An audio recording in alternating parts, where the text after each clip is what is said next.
Okay guys, in this particular lesson what we're going to be focusing on is a basic overview of cells. So one of the first things that we're really going to focus on is the idea of what a cell is. And this first point should really be pretty reviewed to you, pretty simple. The idea that a cell is the basic unit of life, and we should know that that one single cell is capable of all the various life functions. So the idea that one cell alone, such as particularly a bacteria cell, that bacteria cell can do everything on its own that your whole entire body can do. The idea that it's capable of all of the life functions. It's going to be able to reproduce on its own. It's going to be able to obtain energy.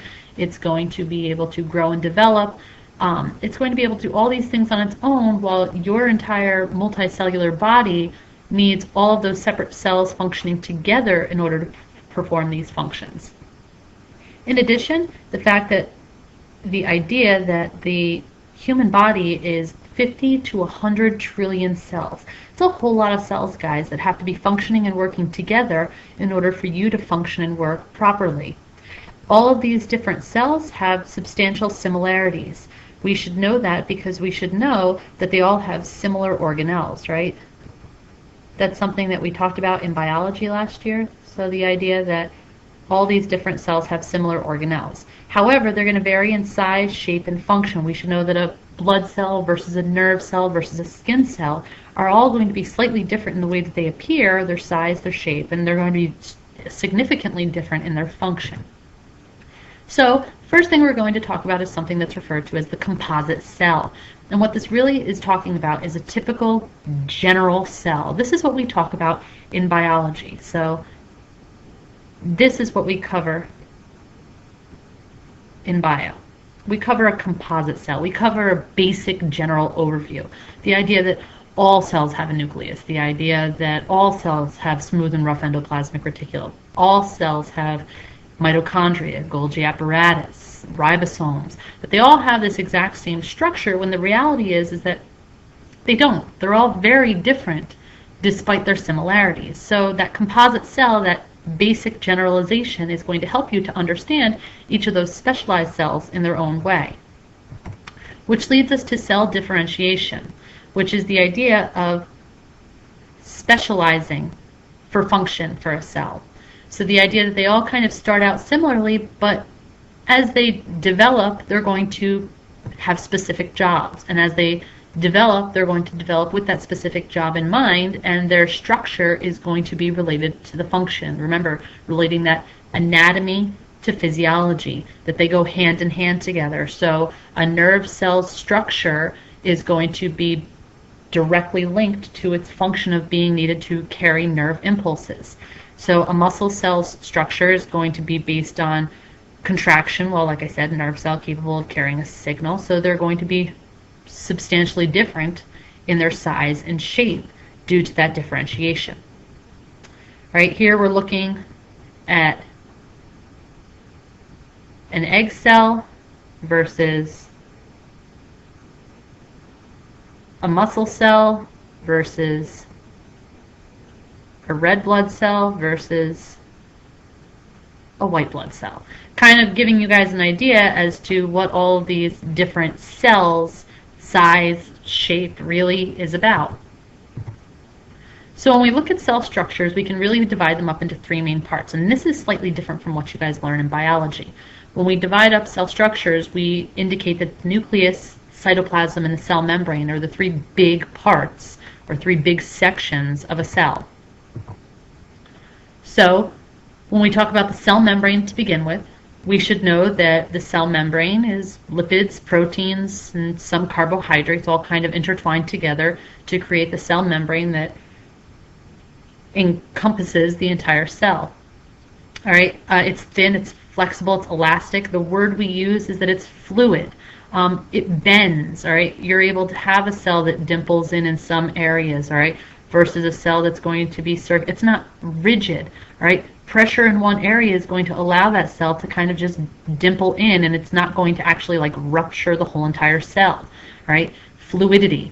It's also referred to as the phospholipid bilayer. So if we really look at that word and we break it down, we've got phospholipid, bi, meaning two, layers, right?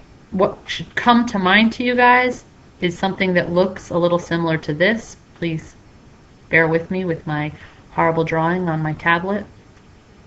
All right, that phospholipid bilayer, these like little circles with two little legs sticking out of it. And when I refer to these polar heads, right, by polar heads, what I'm really talking about is that phosphate group, right? So by polar heads, I'm talking about that phospho component of the phospholipid bilayer, the phosphate groups. In addition, the polar heads are going to be water soluble. And the word that we use for that is that they're hydrophilic. They like water. And if you think about it, that kind of makes sense, because this whole phospholipid bilayer, right, these two separate layers, are what are really going to encompass the whole entire cell itself, right?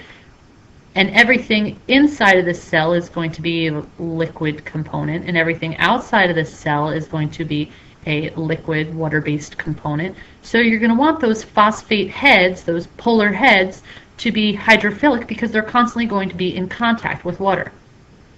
Meanwhile, the nonpolar tails are going to be the fatty acid component. And that fatty acid component, what should come to mind is the fact that fatty acids are a main structural component of lipids. So that fatty acid lipid component, well, we know that lipids shouldn't really mix very well with water. They are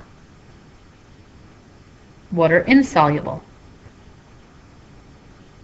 which makes sense. Oil and water, they don't mix, right? So these fatty acid tails are kind of going to not want to be near the water. So we call them hydrophobic.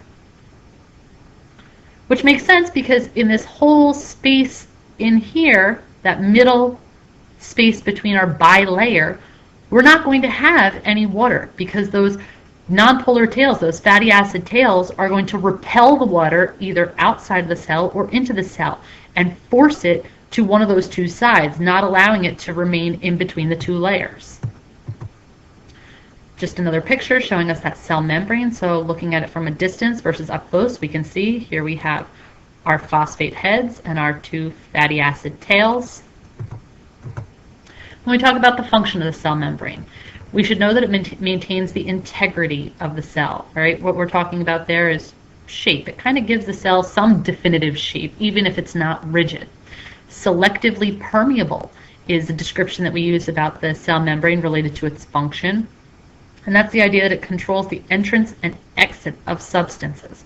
And if you'll remember, last year I often referred to the cell membrane as the bouncer, right? The bouncer of club cell, right? Because it's controlling the entrance and the exit of the substances, and it's kind of deciding who does and does not get to come in. And it's also a part of signal transduction, and that's the idea that certain messages are going to be relayed to the cell membrane, and the cell membrane is going to relay them in response into the cell in order for cellular functioning to occur. So that membrane transport, right, the idea that substances are going to be able to pass through, which we're going to discuss in substantially more depth in a later section, but that phospholipid component, the idea that lipid soluble molecules are going to be able to pass through, things that are going to mix well with lipids because of that fatty acid portion, such as oxygen, carbon dioxide, steroids, they're going to easily pass in and out. But those water-soluble molecules, the molecules that are going to be dissolved into the water and mixed into the water, they're not going to be able to pass because water's not really going to be able to pass easily through the cell membrane. Right? Those are amino acids, sugars, proteins, some of the ions. They're going to need a completely different mode of transport across the cell membrane.